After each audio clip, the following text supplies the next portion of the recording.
幾好嘅家庭㗎。但係我有咗嘅時候7個月啊，你知唔知？咁我老公咧就意外過咗身啦。哦，咁當時我好慘喎。我爸係啊，咁當時我爸媽其實都有勸過我啊，將我個 BB 引產咗㗎。但我哦，真係考慮到小朋友啊，係啊，已經7個幾月㗎啦，7個幾月咁都係唔可以引咁大。產㗎啦，姐姐好殘忍嘅。係啊，我感受到佢喐㗎，所以我係好唔捨得咯。好唔得咁其實你生咗出嚟係咪？係啊，我後邊又生咗出嚟，因為我老公生前咧其實有一個好好嘅兄弟嘅，咁佢屋企條件咧就唔係咁好，咁佢都唔介意，即係我帶住個肚啊嘛，咁又願意同我組建一個家庭，同我一齊照顧我個小朋友咯。哦，咁你呢個你老公嗰個你死鬼老公嗰個邊個兄弟都幾好人㗎喎。好兄弟係啊，係啊，咁所以後咁你個邊我哋唔係，我想問清楚啊，嗰個兄弟啊，嗰個兄弟會娶你係因為咩問題？係因為你哋兩個之間係有情感關係嘅，以前曾經。之前嘅話其實大家都係識嘅。大家都係識嘅，但係唔係戀人關係，你哋係冇曖昧關係嘅。關係咯，係啊，係啊，就朋友咁樣樣咯。哦，咁加上佢屋企即係點講咧？咁加上佢係唔介意，你知唔知？佢係唔介意我帶住個肚，佢又亦都可能唔忍心我咁辛苦啦，係咪？學住個小朋友。咁後邊我即係佢都對我都唔錯嘅，咁所以我後邊咪同佢攞咗證咯。哦，係啊，但係你知唔知我同佢之前其實結婚之前，其實我哋有個約定㗎，小圓姐姐。有個咩就係呢，約定？就係呢世嘅話咧，我哋就真係就係要我當時肚入邊個小朋友，就以後唔再生噶啦，點解啊？因為我驚佢偏心啊，你知噶啦，係咪？所以我當時其實佢都做得到噶，呢幾年佢就對我個仔都係算可以噶，咁佢又辭咗原先喺廣州嗰份建築工程師嘅工作啊，講真啦，反正佢嗰份工資其實唔係好高嘅咋。咁啊，專心喺屋企湊仔咯，幫我湊下，即係幫我打下下手咁。你做咩㗎？仲要打下手？好似講到自己我係咧開電商㗎，即係學即係做到唔生意都唔錯。做所以咧電商啊！咁你知嘅，你自己做呢行你知㗎啦。我唔係準備雙做呢樣，十一啊，我只係主播嚟嘅啫喎，我唔係電商嚟嘅喎。咁你應該接觸過啊，我接係咪？觸過，但係我唔知道電商嘅具體收入有幾多。咁你睇你做乜嘢？我哋做服裝生意嘅，咁你諗下雙十一就快嚟啦嘛，係咪？咁訂單係好多噶啦，所以咧，我當時我就同佢講：啊，你嗰份咁嘅建築工程師嗰份工作啊，工資又唔係好高，係咪？咁啊，你不如唔好做啦，專心幫我湊仔啦，係咪？哦，所以加上嘅話，佢有時嘅話就會自己接一啲外快嘅設計單咯。其實講真，我養得起佢哋㗎。你養得起佢哋啊？你真係一個咧女強人嚟嘅喎，如果係咁樣嘅。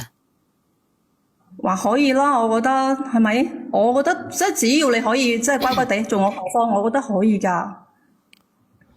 你嘅意思係咁後點樣啊？如果係咁樣，即係我係希望佢可以專心幫我湊仔，嗯，明唔明啊？得閒幫我打下手就得㗎啦，即係分擔下咁。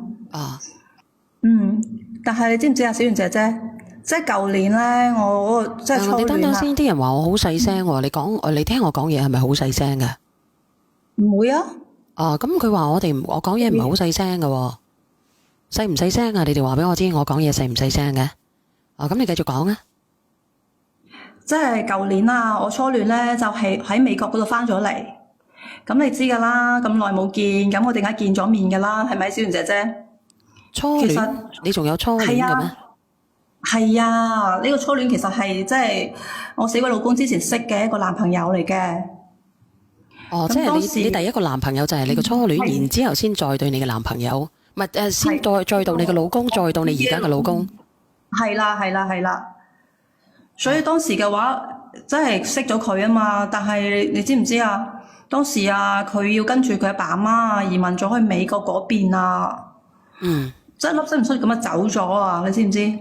但係當時嘅話咧，即係如果我仔個老豆咧，又一直追我喎。啊，咁我當時真係好唔鋸啊，俾人飛咗係咪？所以我咪賭氣啊，咁嫁咗俾我仔個老豆咯。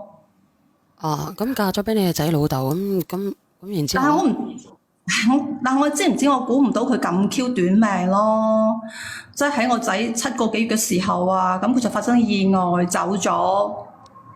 咁咁真係好唔好命㗎喎，係你好唔好命㗎喎，如果係咁樣。係啊，好彩咁，舊年我嘅初戀咪翻咗嚟嘅，咁你咪跟住咧，結咗婚嘅咩？好彩。咁我見朋友有乜問題啫？係咪啊？咁你講，好彩有呢你講。個佢，咁你係啊。講，你講，你講，你講。咁佢咧，佢就你知唔知？佢就話會唔會啊？喺我哋呢個城市嗰度啊，開一個公司啊。跟住佢今次同我講噶啦，佢唔會再離開我噶啦，而且佢都同我道咗歉啊。啊，佢話係啊，佢話當時離開咗我咁多年啊，其實心入邊一直都放唔低我㗎。放唔低咁你。係啊，啊，佢放唔低我，一直個心入邊都有我。你明唔明初戀嗰種初戀啊？你明唔明啊？好多人放唔低㗎啦，係咪？好難講㗎所以後邊喎。哇！我想問下初戀嗰種直播間嘅朋友仔，你哋放唔放得低你個初戀啊？你個初戀喺邊度啊？我想問下你哋啊。既然初戀都唔能夠白頭嘅話呢，就只能夠做到天各一方呢，或者係呢老死不相往來啦，係咪啊？冇初戀嘅咯，好多人都放低喎，係你放唔低或者佢放唔低嘅咯。然之後呢，佢翻嚟補償你係咪？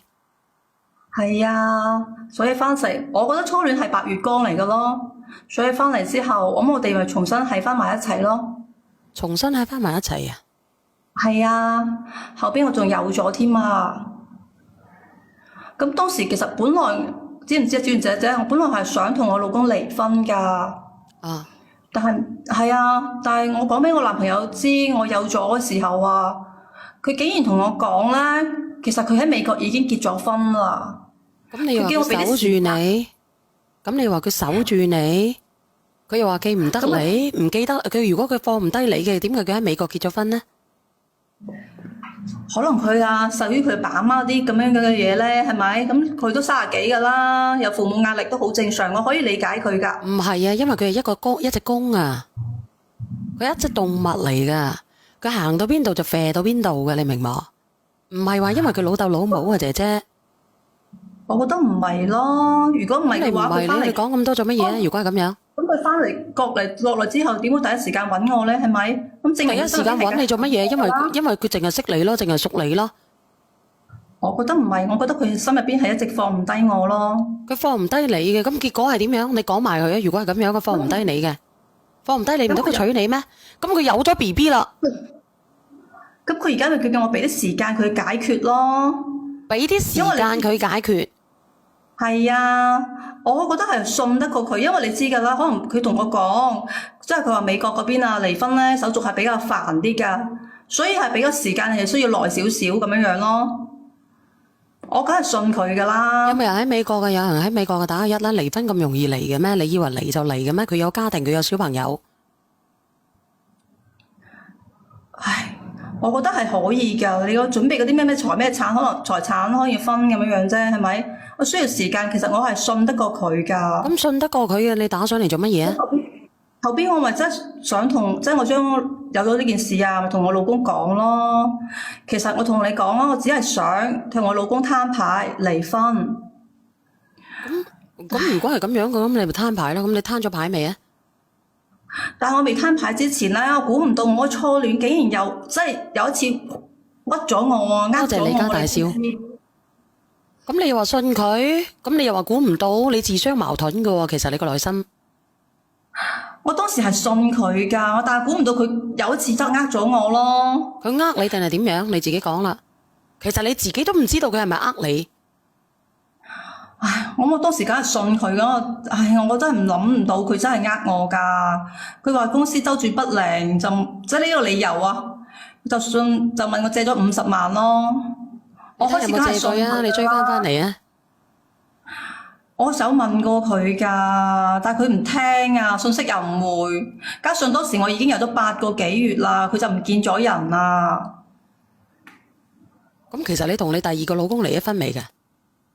未啊，我想攤牌嗰時候咁咪同個男朋友講咯，所以我當時我真係好無助，你知唔知？我真係冇晒辦法啊！咁我咪一個人啦，帶住個仔，你知我噶啦，又陀住個咁大個肚，8個幾月，我仲要做嘢喎。你知唔知嗰個渣男啊，將我家底都掏空晒噶啦。咁佢將你嘅家底掏空晒，咁你想點樣啊？咁既然係咁樣嘅，你一係飛過去揾佢啦。如果唔係點算啊？但係我陀住個仔啊，8個幾月點飛去揾佢啊？係咪？加上後邊你知唔知？我可能唔知係咪即係急得滯定點樣樣啊？咁後邊就真係差唔多，即係準備突然之間咧就羊水破咗啊！小圓姐姐，羊水破咗，咁羊水破咗咪去睇醫生啦。係啊，所以我當時我真係得翻個仔喺度嘅，咁啊即刻打電話俾我老公咯。咁我老公咧就將我送咗去醫院嗰度。咁後邊我又生咗個女咁咯。哦，咁其實你老公都知道呢個細佬哥唔係你哋嘅。係啊，咁我之前做咗嗰個約定噶嘛。咩做咗呢個約定啫？你咪兩個細佬哥嘅咩？你第一個有個小朋友，你而家係第二胎係咪啊？係啊。咁做咩約定啊？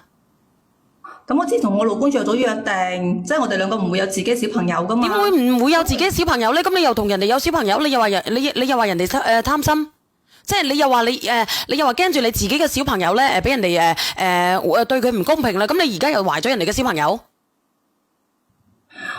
咁所以我當時咪諗住吓唔想。咁就係咯。咁如果係咁樣嘅，你自己諗諗。唉。咁我都覺得好對唔住佢噶啦，你知唔知？我而家坐完月之後啊，佢唔知點解我老公開始對我好好噶，唉，你知唔知佢就冇嚟過我屋企啦？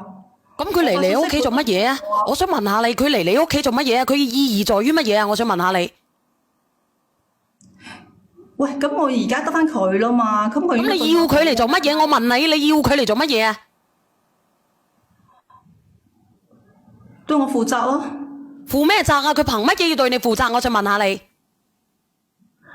點解唔負責啊？咁佢而家名義上都仲係我老公啊，係咪？名義上係你老公問題，你自己諗諗喎，姐姐。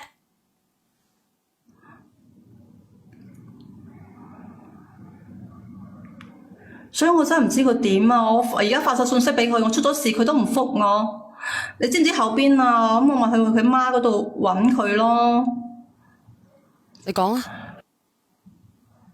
咁佢媽咧就好得戚咁同我講啊，你知唔知？佢話我老公而家出邊揾咗個女人啊，年底仲用個女人登記啦。點同個女人登記啊？你唔係話你未離婚嘅咩？係啊，準備啦嘛。